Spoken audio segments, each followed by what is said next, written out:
अब मेरे समर्थन करने से हो सकता है कि कुछ लोग मुझे भी समलैंगिक समझ लें, परंतु उससे कोई प्रभाव नहीं पड़ता है।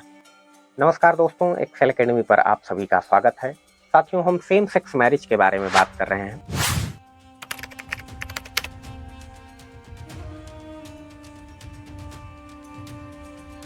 अब आइए जानते हैं कि समलैंगिक विवाह के पक्ष में क्या तर्क है। विवाह समानता के पैरोकारों का तर्क है कि जो समान अधिकारों का सिद्धांत है, उसे सभी मामलों में समानता की आवश्यकता है। एक न्याय संगत समाज में जाति, धर्म, लिंग या यौन अभिन्यास के आधार पर भेदभाव अस्वीकार्य है और विवाह के अधिकारों को रोकना इस तरह के भेदभाव का एक स्पष्ट रूप है। समलैंगिक और विषमलैंगिक जोड़े दोनों को विवाह के साथ आने वाले कानूनी अधिकारों का हकदार होना चाहिए, जिसमें कर, संपत्ति के स्वामित्व, विरासत और गोद लेने से संबंधित अधिकार शामिल है।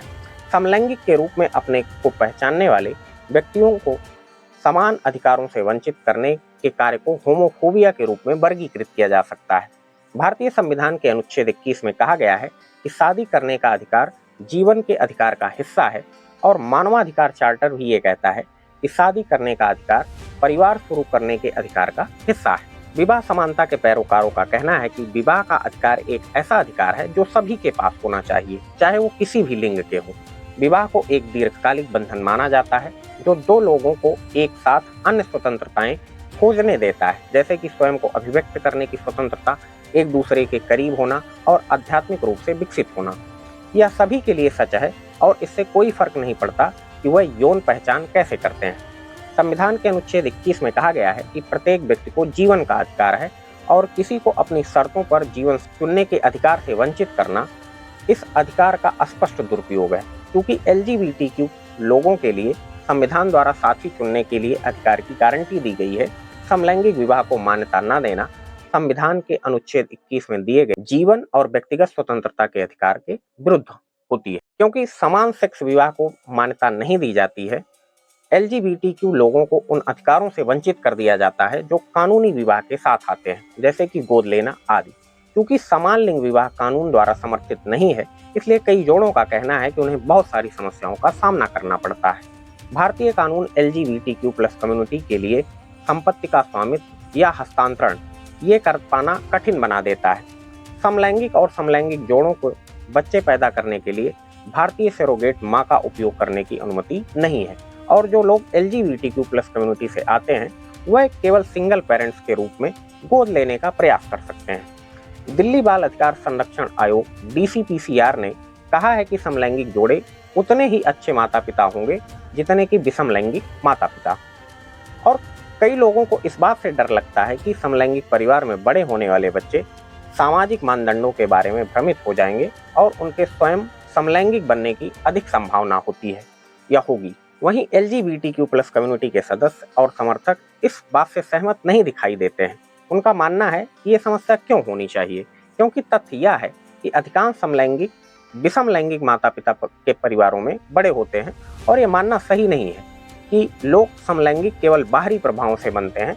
इसके विपरीत ये देखा गया है कि अधिकांश समलैंगिक जोड़े अपने बच्चों की जरूरतों के प्रति अधिक जागरूक और संवेदनशील होते हैं और माता पिता के रूप में अतिरिक्त प्रयास भी करते हैं।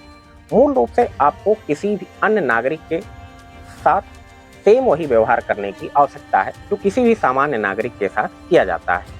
रूथ वनीता, जो कि जेंडर स्टडीज की एक्सपर्ट और loves right, same sex marriage in India and the best की लेखिका हैं, वो ये कहती हैं यह कोई विशेषाधिकार नहीं है जो मांगा जा रहा है, यह सिर्फ वही अधिकार है जो हर दूसरे नागरिक के पास है। अब आइए जानते हैं कि समलैंगिक विवाह के विपक्ष में क्या तर्क है। आलोचकों का कहना है कि विवाह को एक पुरुष और एक महिला के मिलन के रूप में वर्णित किया गया है और इसमें परिवर्तन प्राकृतिक कानून के विरुद्ध होगा और विवाह की संस्था तथा समाज को एक साथ रखने में परिवार की जो भूमिका होती है उसको खतरा उत्पन्न हो जाएगा।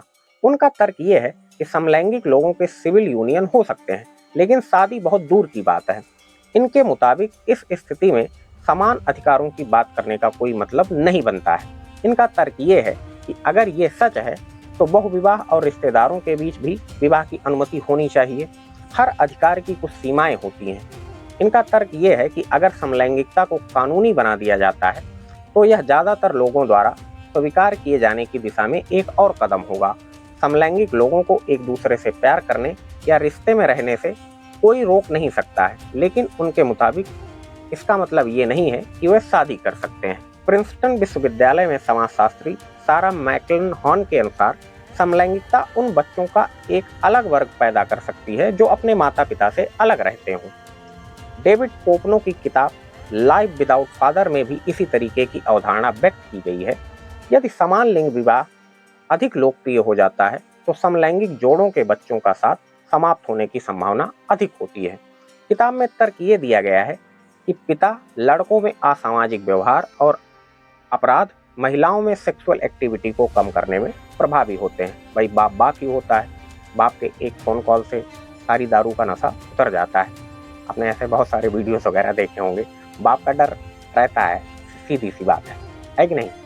तो यही इस किताब के माध्यम से बताने की कोशिश की जा रही है। एलेनोर मैककोबी, एक स्टैनफोर्ड के मनोवैज्ञानिक, अपनी पुस्तक द टू सेक्सेस में लिखा है कि ऐसा प्रतीत होता है कि लेस्बियन या समलैंगिक पुरुषों द्वारा पोषित किए गए बच्चों में लिंग और यौन असमानताएं विकसित होने की संभावना अधिक होती है।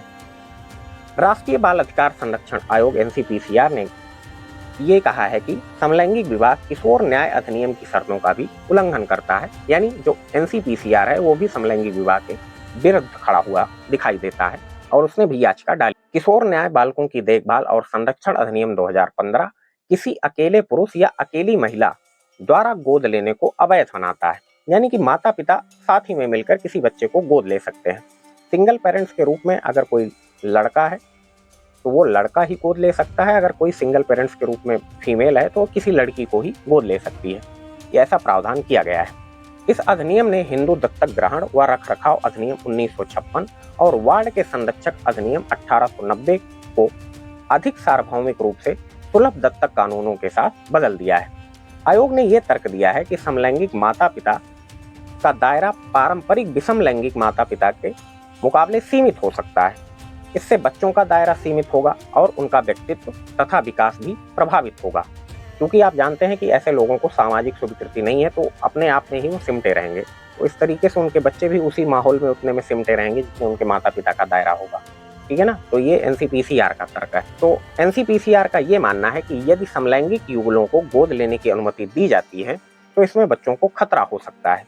NCPCR ने अमेरिका के कैथोलिक विश्वविद्यालय के एक अध्ययन का हवाला दिया जिसमें ये पाया गया था कि विषम लैंगिक जोड़ों द्वारा पाले गए बच्चे समलैंगिक कपल्स द्वारा पाले गए बच्चों की तुलना में भावनात्मक रूप से अधिक, लगभग 2 गुना स्थिर होते हैं।